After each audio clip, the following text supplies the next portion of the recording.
Madame, Monsieur, bonjour, bienvenue à cette édition de la mi-journée. Au sommaire, 33 ans après sa disparition, son souvenir est encore vif et intact dans les esprits. Aujourd'hui, 15 octobre, le comité mémorial à Thomas Sankara commémore le père de la révolution burkinabé à travers une série d'activités. Ouverture de la campagne législative et présidentielle de novembre 2020. Les dates du 31 octobre et 20 novembre ont été retenues par le Conseil des ministres d'hier. D'autres dossiers sensibles ont également fait l'objet de prises de décision. Madame, Messieurs, l'invité de ce 13h est Salif Sanfo, entrepreneur culturel, mais également ambassadeur de bonne volonté IRC pour l'eau, l'hygiène et l'assainissement. Avec lui, il sera question de la journée internationale du lavage des mains. Ouverture de la campagne. Le capitaine Thomas Sankara a vaincu la mort pendant plus de 3 décennies après son assassinat.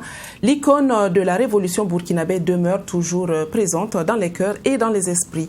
Le comité du mémorial à Thomas Sankara, pour ce 33e anniversaire, a organisé une sortie terrain dans la ville garnison de Pau, une ville qui a accueilli en son temps le capitaine et ses commandos. Maxime Jean-Eudes Bambara. Thomas Sankara était un chef qui voulait être toujours aux côtés de ses hommes, explique le soldat Alexis Zongo. Dans ce centre de commandement de Pau, voici où dormait Thomas Sankara, à l'époque lieutenant. L'officier Sankara, selon les explications du soldat Zongo, a refusé une villa de 6 pièces dans la ville de Pau. Son dortoir, là il n'y avait pas cette porte-là, il a posé le lit comme ça, et avec le matelas, une place, moustiquaire, son seau, serviette, et puis sa savonnière, c'est là, et quitte là, et quand il finit, voilà son bureau. Terminé. De l'autre côté, c'est l'administration. De l'autre côté, c'est la prison que j'ai fait. Je vous ai dit que j'ai fait une minute de retard, j'ai fait 9 heures de prison. Et derrière là, c'était la maisonnette de Whittle à ciel ouvert. C'est là-bas que je douchais. Et là, il n'y avait pas cette fenêtre. Il y avait une fenêtre comme ça, mais en contreplaqué. On avait coulé les pointes. C'est-à-dire que souvent, quand il y avait un vent contraire et il y a la pluie, l'eau sonne par là et il est là couché. Mais pourtant, il avait loué une villa. L'armée avait loué une villa de plus de 6 chambres qui est sur le haut de Rodrou. Un lieu chargé d'histoire pour les hommes de Thomas Sankara et la nouvelle génération. Pour la mémoire collective, le mémorial Thomas Sankara a décidé, à travers cette sortie sur la ville garnison de Pau, de marcher sur les pas du père de la révolution burkinabé. L'état d'abandon dans lequel se trouve ce centre de commandement de Pau n'est pas de nature à sauvegarder les traces de Sankara, déploie Alexis Zongo. C'était un film. Si tu as vécu quelque part, quand tu pars, tu vas le coin, c'est un film pour toi. Tu sais ce qui s'est passé. Tu peux dire là où tu étais, qu'est-ce que tu as fait. C'est comme ça, c'est normal, c'est propre.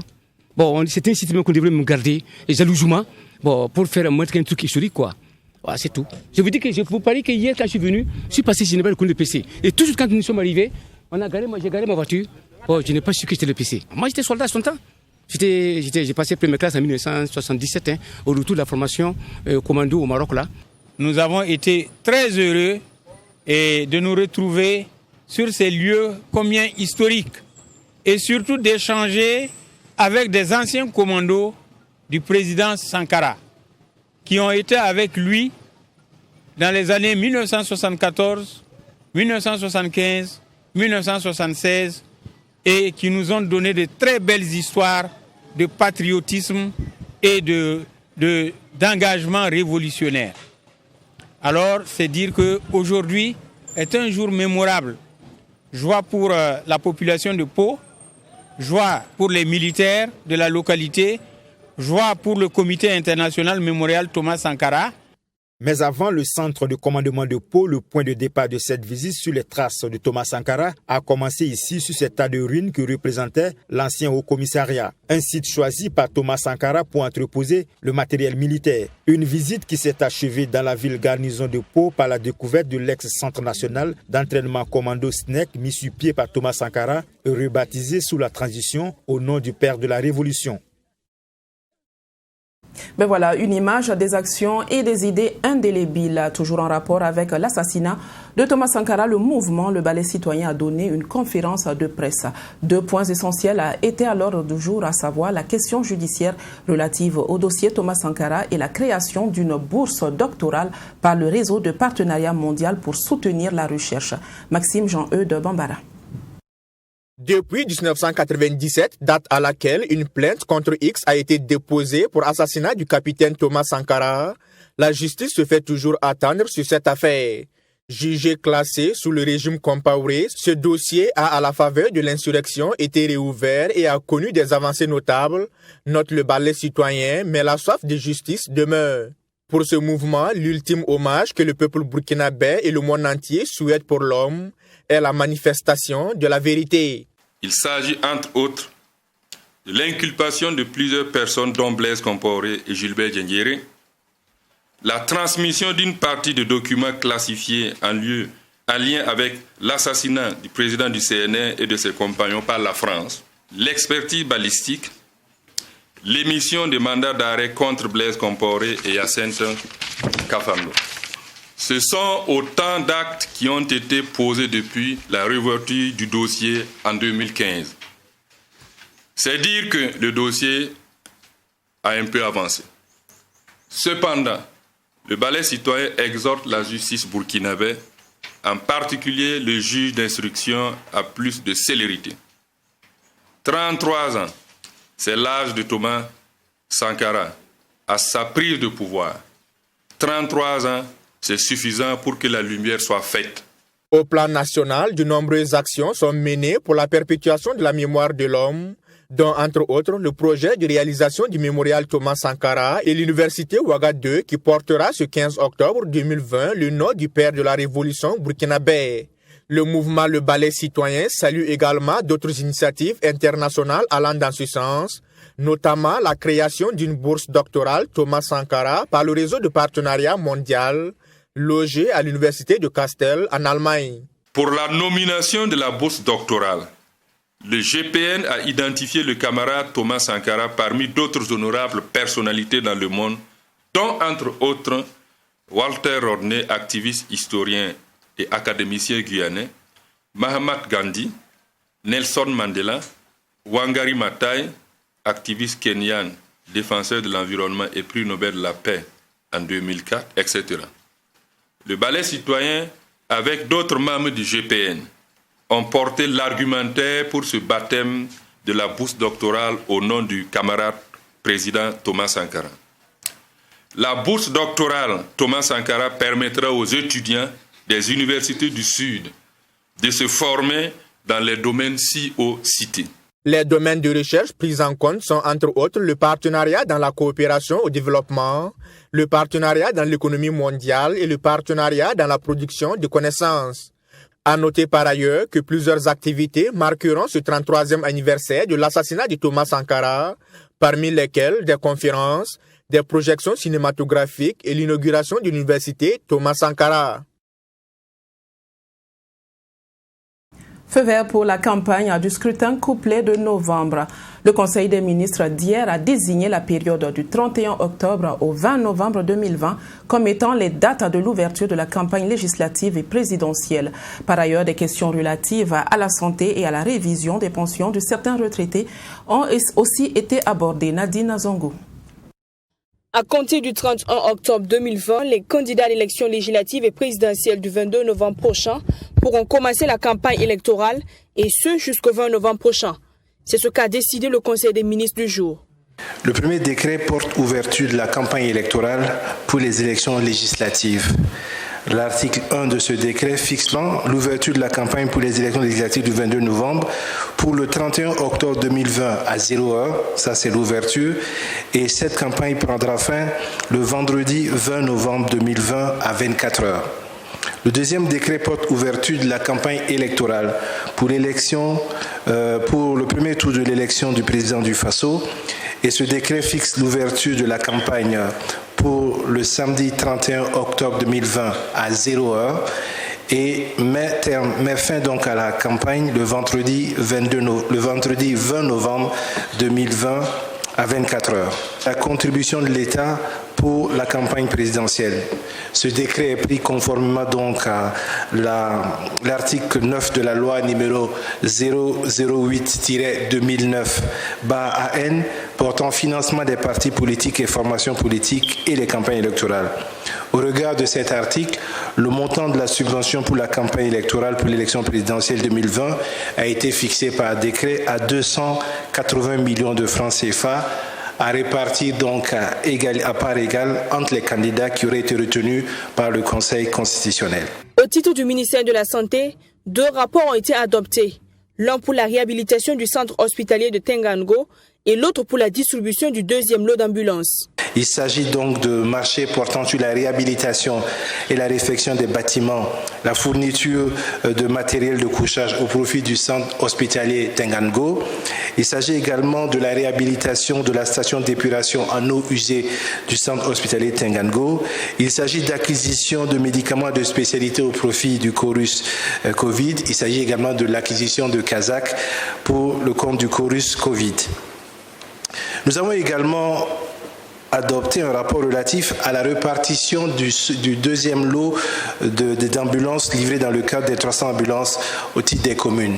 Vous savez qu'il s'agissait de 300 ambulances qui avaient été donc passées afin que ces 300 ambulances-là puissent couvrir les communes qui n'avaient pas d'ambulance.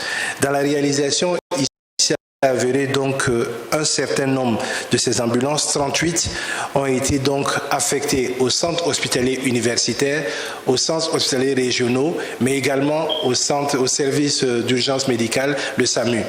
Donc à ce titre-là, il reste certaines communes qui n'ont pas été dotées. Et donc le gouvernement a donné instruction pour que les communes qui n'ont pas été dotées dans ce 2e lot puissent être dotées dans un 3e lot qui sera incessamment mis en œuvre. Le gouvernement, lors de cette rencontre, a également décidé de la revalorisation des pensions de certains retraités. Une revalorisation allant de 2,5 à 5% supportée par la Carrefour.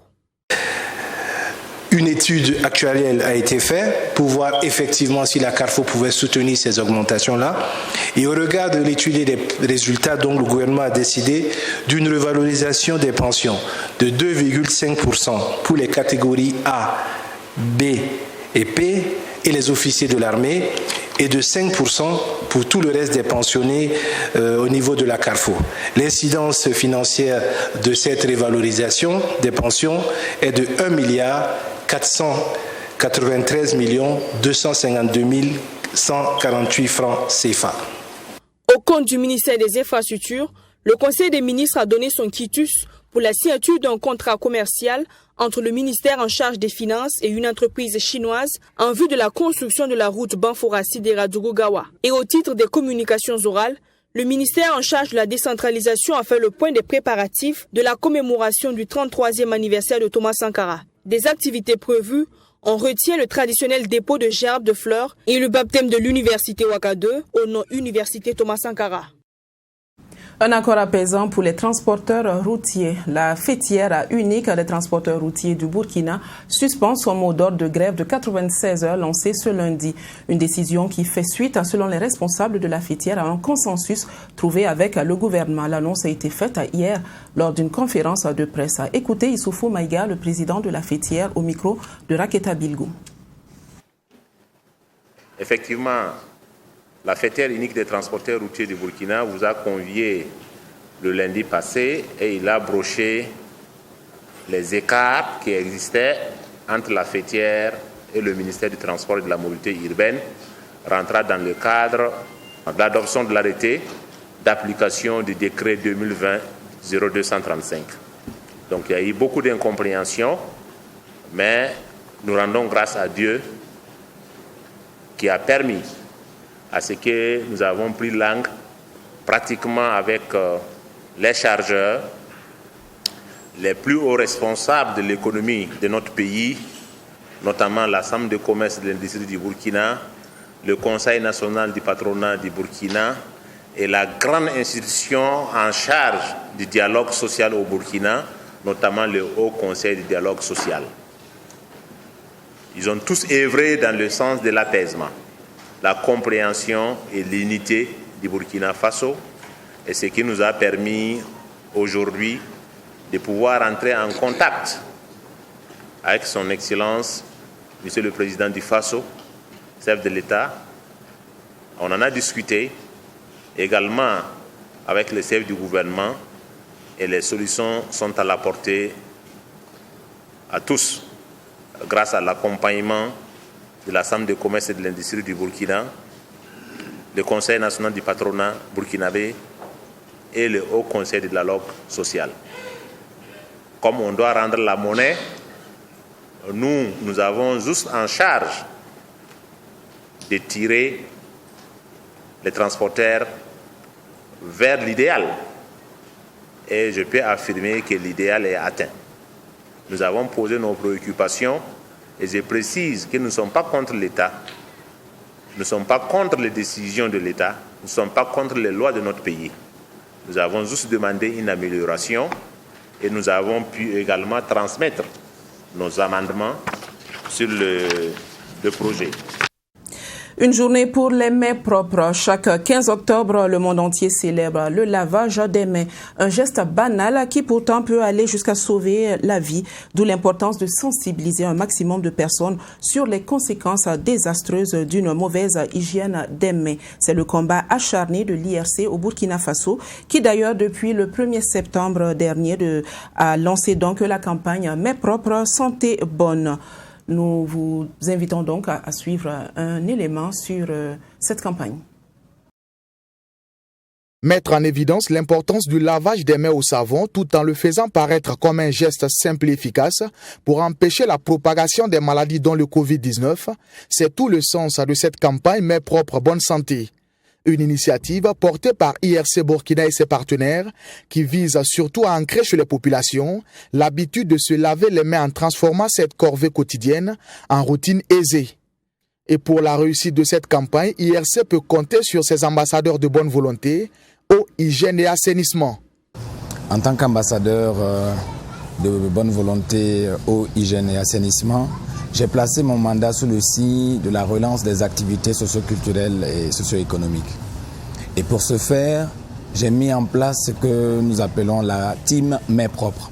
C'est des hôtesses et des stewards que nous avons formés à la technique du lavage des mains à l'eau et au savon et aussi à celle du lavage des mains avec des solutions ou des gels hydroalcooliques. Nous les avons sensibilisés pour qu'à leur tour, elles puissent sensibiliser dans les lieux de réjouissance, dans les lieux de rassemblement, notamment les concerts et les spectacles. La sensibilisation passe également par diverses activités interactives, spécialement conçues pour les écoliers. Il s'agit notamment d'outils visuels pour faire comprendre la contamination des mains et les meilleures pratiques en matière de lavage de mains. Et pour que le message passe, il faut adapter la communication à la cible.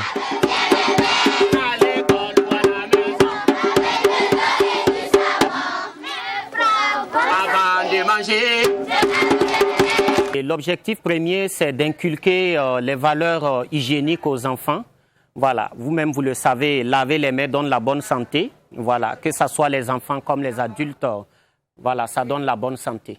Donc, je suis là pour appuyer encore la sensibilisation dans les établissements, vu que les enseignants ont déjà été formés pour la campagne. Lancée le 1er septembre 2020, cette campagne de sensibilisation sur le lavage des mains couvre les villes de Ouagadougou et de Banfora sur une durée de 6 mois. Et pour marquer d'une pierre blanche la date du 15 octobre, consacrée Journée mondiale du lavage des mains, IRC Burkina annonce une série d'activités qui sont entre autres une cérémonie de remise de kits de lavage de mains, des prestations artistiques et un cross populaire.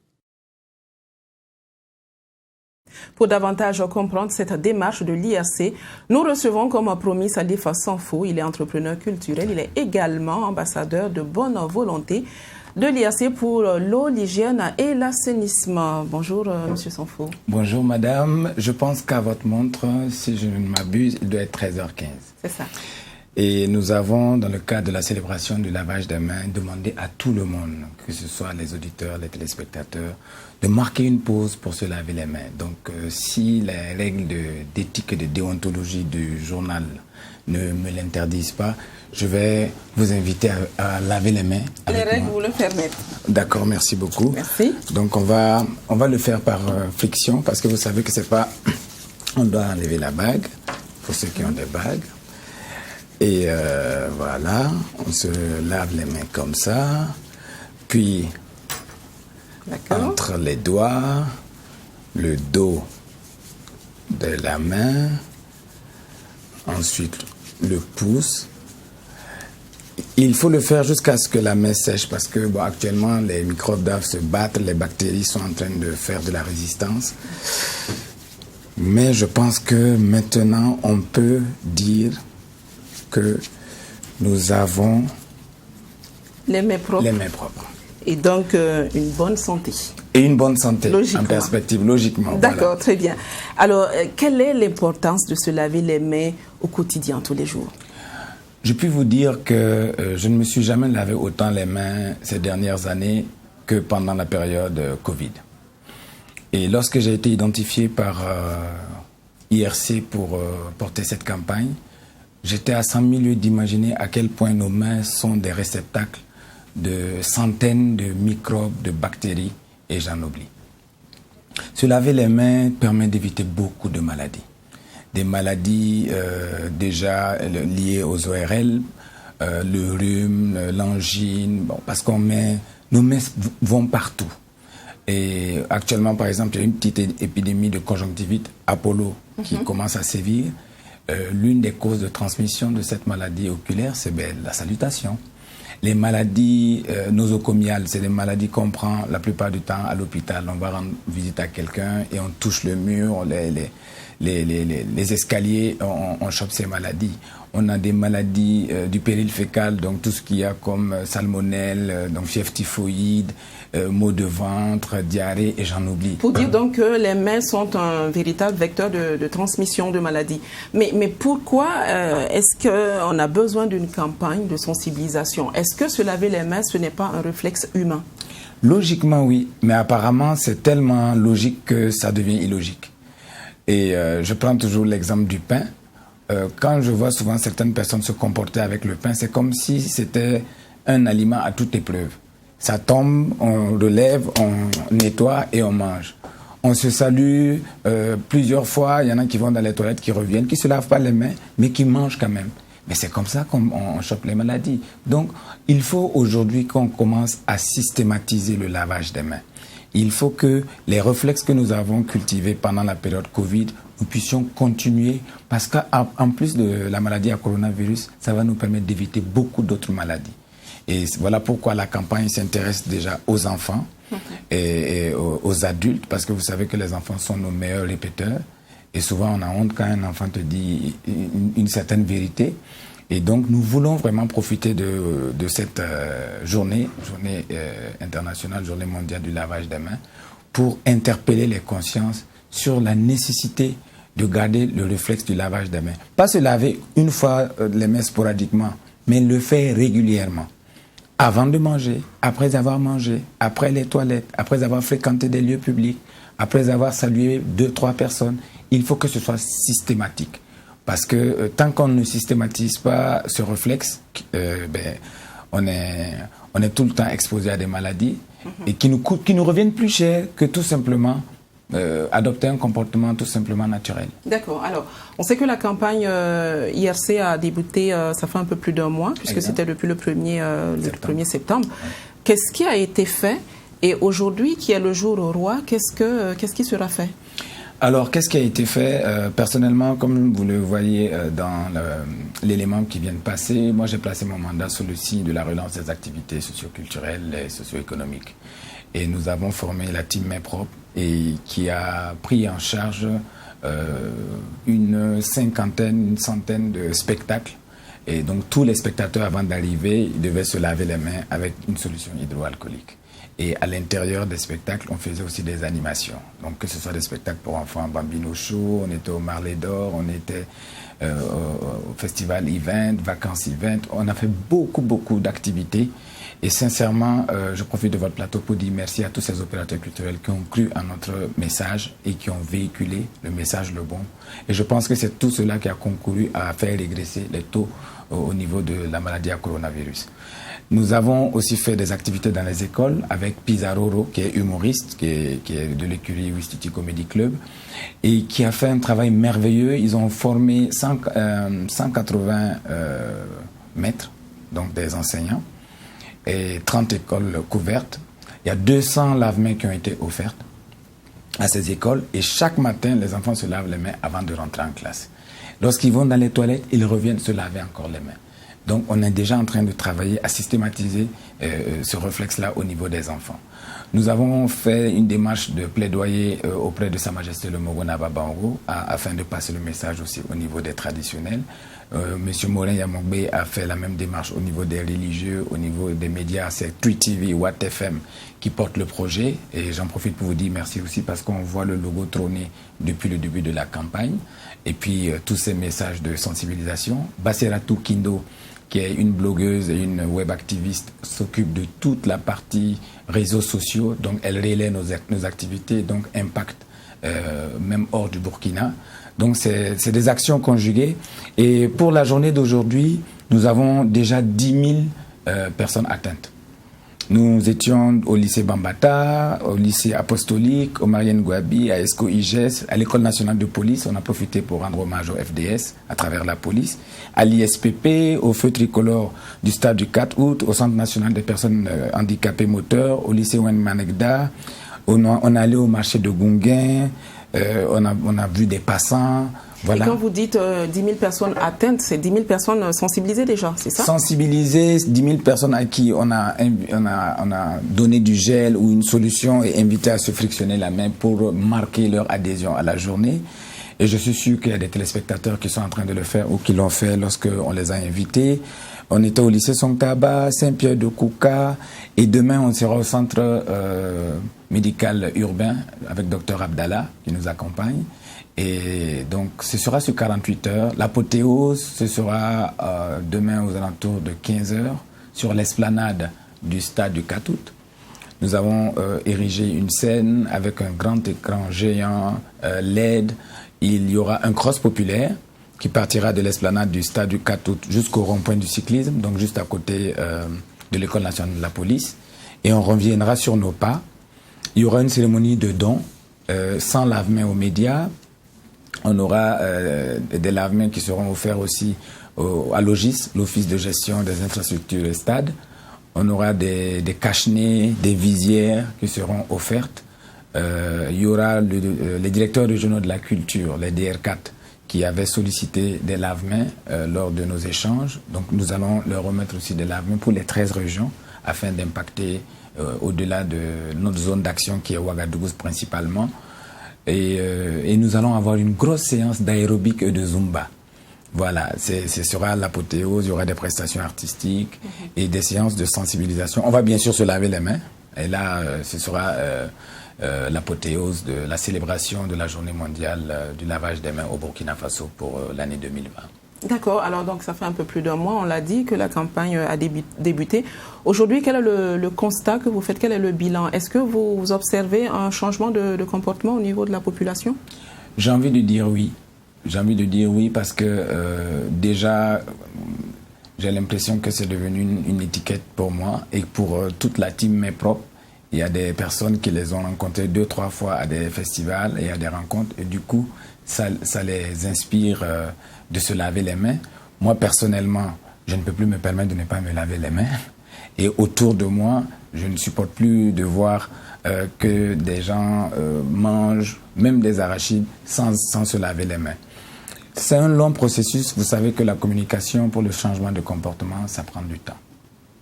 Et il faut de l'information, il faut de l'éducation, il faut de la communication permanemment. Mais la maladie à coronavirus a été une opportunité pour la question du lavage des mains, pour la question de l'hygiène. Et donc les gens sont plus réceptifs et on sent vraiment une volonté de changer ce comportement-là, donc de se promener, de faire des choses les mains sales et voilà. C'est vrai qu'il y a un petit relâchement depuis que les taux ont baissé, mais c'est ensemble qu'on va continuer à cultiver ce réflexe-là. Je suis convaincu qu'on va y arriver. D'accord. Salif Sanfo, vous êtes entrepreneur culturel, vous êtes également ambassadeur de bonne volonté de l'IRC pour l'eau, l'hygiène et l'assainissement. Un dernier mot à l'endroit donc de la population par rapport à cette campagne? Nous vous attendons nombreux. Demain, sur le coup de 15h au stade du 4 août, sur l'esplanade du stade du 4 août. C'est gratuit. Les premiers auront des t-shirts pour pouvoir faire le cross. Et même si vous n'avez pas de t-shirt, vous êtes les bienvenus pour faire le cross. Et si vous n'avez pas, si vous travaillez à cette heure-là, je pense qu'on aura fini le cross sur le coup de 16h, 16h30, ce sera la descente. Mais vous pouvez venir pour la cérémonie et surtout l'aérobic Zumba. La Zumba, c'est de l'aérobic version boîte de nuit, mais on va dire boîte de jour, parce qu'on sera toujours avec le soleil. Et l'idée, c'est vraiment de déstresser, c'est de montrer aussi les vertus du sport et de profiter de cet événement culturel et sportif pour passer ce message. On attend environ 500 personnes. D'accord. Donc, on invite massivement les gens à venir. Et puis, c'est bientôt les élections. On prépare aussi « Votez pour moi ». Et vous voyez aussi en ville, en plus des panneaux « Mes propres bonne santé », des panneaux « Je vote pour celui qui me promet de l'eau potable ». C'est toujours une campagne IRC. Et pour cela, nous allons promouvoir l'apaisement à travers le rire. Ça, ce sera pour le 20 novembre. D'accord. Et on donc, reviendra on voit qu'il y a pas mal d'activités autour. Voilà, on reviendra certainement là-dessus. Bien sûr. Mais en attendant, le rendez-vous est pris. Pour demain, je vous attends en jogging. Ce sera fait. Voilà. Merci Salif Sanfo. Vous restez avec nous donc pour la conclusion donc de cette édition. On va se quitter, Madame, Monsieur, sur cette magnifique photo prise à Kombisiri. C'est donc une concession au Mouaga et Kombisiri est à une quarantaine de kilomètres de Ouagadougou. Je vous donne rendez-vous demain à la même heure. Bonne suite de programme sur 3TV, la télévision interactive.